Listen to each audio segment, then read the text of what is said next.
Game Classes. Today I am going to teach you next topic of mathematics, line and angles. I have divided this topic under three parts. First part is angles, second is some angle relations, and third is angles made by transversal with two lines. In that we will be studying properties of parallel lines, and according to that properties you will be able to solve the problems. So today's topic I am going to start angles. So first of all you will have to understand the angle. Angle is nothing, an angle is union of two non-collinear rays with a common initial point. इसमें क्या है, race तो आप लोग draw करना जानते ही होंगे. जो दो रे हैं वो एक ही इनिशियल पॉइंट से स्टार्ट होते हैं, लेकिन वो एक लाइन में नहीं होते. ये नॉन कोलिनियर लाइन में होते हैं, नॉन कोलिनियर होते हैं रेस, जिससे कि जब दो एक इनिशियल पॉइंट से मिलते हैं तो एंगल फॉर्म होता है. चलिए इसको समझाते हैं. जैसे मान लेते हैं ये एक इनिशियल पॉइंट है O और दो रे हैं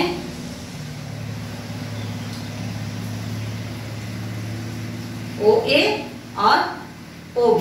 तो यहाँ इन दो नॉन कोलिनियर लाइन से OA and OB non collinear है, ये तो दिख ही रहा है. स्टार्ट होते हैं एक ही पॉइंट से, दोनों का स्टार्टिंग क्या है, कॉमन है. ठीक है, तो ये कॉमन पॉइंट है O. तो इन दो रे ने मिलकर एक एंगल बनाया. यहाँ एंगल बन गया AOB. हम लोग इसको इस तरह से लिखेंगे, एंगल AOB. मान लेते हैं इसको X. ठीक है, तो इस तरह से an angle is union of two non-collinear rays with a common initial point. अब यहाँ पे एक बात और समझना है, ये जो कॉमन इनिशियल पॉइंट है इसको वर्टेक्स कहते हैं, वर्टेक्स ऑफ एंगल. और ये जो दो रे हैं और इनसे मिलकर जो एंगल बनता है इसको इस तरह से हम लोग डिनोट करते हैं. इस एंगल का एक मेजरमेंट भी हो सकता है. तो अब एंगल बना है तो इसका कोई ना कोई तो मेजरमेंट होगा, तो इसको हम लोग इस तरह से लिखते हैं, मेजरमेंट ऑफ एंगल AOB. मान लेते हैं कुछ भी नहीं, 30 डिग्री है, तो इसको इस तरह से लिखते हैं. अब ये डिग्री क्या है, इसको तो मैंने बताया नहीं. डिग्री जो है स्टैंडर्ड यूनिट है, एंगल को लिखने का एक स्टैंडर्ड यूनिट है जिसको हम लोग डिग्री लिखते हैं. तो 1 डिग्री इक्वल टू, यहाँ पे एक बात बताना चाहेंगे, 1 डिग्री इक्वल टू होता है 60 minutes. 1 degree equal to 60 minute. ये आपको प्रॉब्लम सॉल्व करने में हेल्पफुल होगा, इसलिए इसको समझाते हैं. 60 मिनट को इस तरह से हम लोग डिनोट करते हैं. और 1 मिनट इज इक्वल टू क्या होता है, 60 सेकंड्स. और सेकंड्स को हम लोग इस तरह से डिनोट करते हैं. तो ये आपको याद रखना है, 1 degree is equal to 60 minute. इसको इस तरह से लिखते हैं हम लोग मैथमेटिकल लैंग्वेज में. और 1 minute is equal to 60 second. इसको हम लोग इस तरह से डबल लाइन से डिनोट करते हैं. तो यहाँ आपने समझा कि एंगल क्या है, एंगल कैसे फॉर्म होता है, डिग्री क्या है, और एंगल का मेजरमेंट कैसे लिखते हैं, M ऑफ एंगल AOB. इसको इस तरह से डिनोट करते हैं. अब हम दूसरा टॉपिक इसमें है एंगल. एंगल में और भी बहुत सारी बातें. Interior of an angle. अब देखिए इंटीरियर ऑफ एन एंगल क्या है. अब इस एंगल में जितने भी पॉइंट हैं, देखिए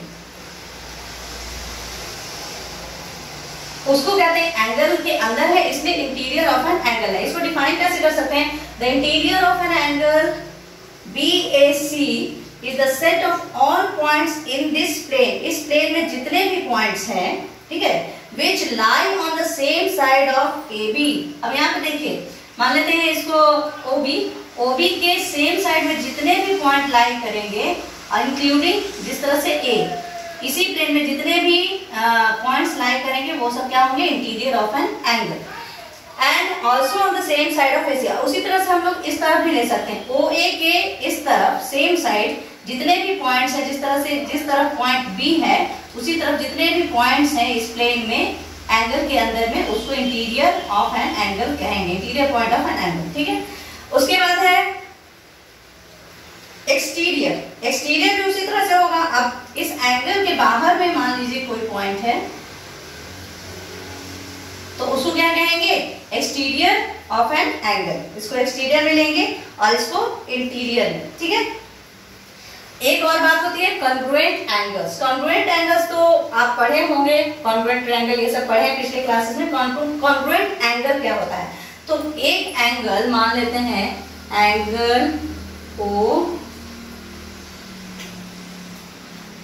एंगल AOB. ठीक है, और दूसरा एंगल है CDE एफ। हाँ, तो ये जो दो एंगल्स हैं AOB और एंगल CDF, ये कॉन्ग्रुएंट कब होंगे? कॉन्ग्रुएंट तब होंगे जब एक दूसरे पर इनको रख दिया जाए तो पूरा मैच कर जाए, पूरा कोइंसाइड कर जाए, AOB के ऊपर CDF आ जाए, तो उसको हम लोग क्या कहेंगे कि दोनों एंगल कॉन्ग्रुएंट हैं।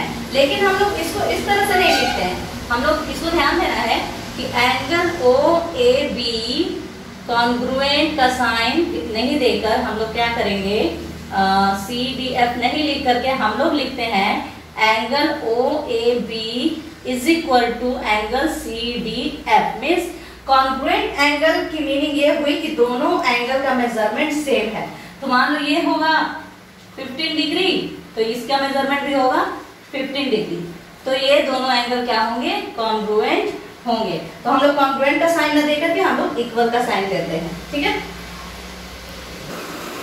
ओके, तो अभी तक हम लोगों ने पढ़ा एंगल का डेफिनेशन, एंगल कैसे फॉर्म होता है, measure of angle, degree, what is the standard unit of angle, exterior of angle and interior of an angle. हाँ, एक्सटीरियर और इंटीरियर ऑफ एंगल के बारे में एक बात और बताना चाहेंगे जो आर डी शर्मा के बुक में दिया हुआ बहुत क्लियरली। हाँ, जो भी मैं पढ़ा रही हूँ उसको पढ़ने के बाद आप R D Sharma, RS Agarwal और NCERT तीनों बुक के प्रॉब्लम्स को सॉल्व कर सकते हैं, और अगर कोई प्रॉब्लम हो सॉल्व करने में तो आप क्वेश्चन कमेंट बॉक्स में पूछ सकते हैं। तो देखो, एक्सटीरियर और इंटीरियर के बारे में कुछ और बातें बताना है जो आर डी शर्मा के बुक में मैंने पढ़ा है, दिया हुआ है। देखो, इंटीरियर क्या होता है, एंगल के अंदर set of all points lying on the one side of arm OA और either the side of arm OB। तो इन OB के इस तरफ जितने भी पॉइंट्स लाई करेंगे और OA के इस तरफ जितने भी पॉइंट्स लाई करेंगे वो interior. Even it includes the point lying on arms also, arm से जो पॉइंट लाई करते हैं उसको भी इसमें हम लोग इंक्लूड कर सकते हैं। लेकिन एक्सटीरियर क्या होता है, set of all points, set of all points outside of angle BOA और excluding the points lying on arm, arm पे जो पॉइंट है उनको छोड़ करके वो एक्सटीरियर में नहीं गिने जाते, बाकी सारे। हाँ, तो जो भी पॉइंट्स हैं बाहर में, इस एंगल के बाहर में जितने set of all points excluding points lying on the arms of an angle are called exterior point. तो interior points, interior of the angles and exterior of the angles, अब इन दोनों का अगर हम यूनियन बनाए, सेट बनाए, set of exterior of an angles union set of interior points of an angle, तो वो एम्प्टी आएगा, यानी कि वो ये दोनों कोइंसाइड नहीं करते, दोनों बिल्कुल अलग चीजें हैं, एक्सटीरियर बिल्कुल अलग और इंटीरियर पॉइंट्स बिल्कुल अलग हैं। अगर हम लिखें यूनियन बनाए तो ये पूरा प्लेन आ जाएगा, ठीक है।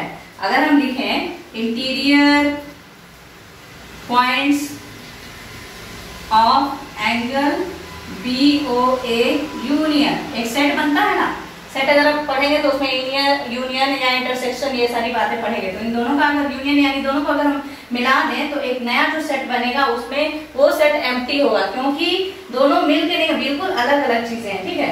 And exterior points of angle BOA, it will B an empty set. हाँ, लेकिन ये हो सकता है कि एम्प्टी सेट क्या हो, पूरा प्लेन हो।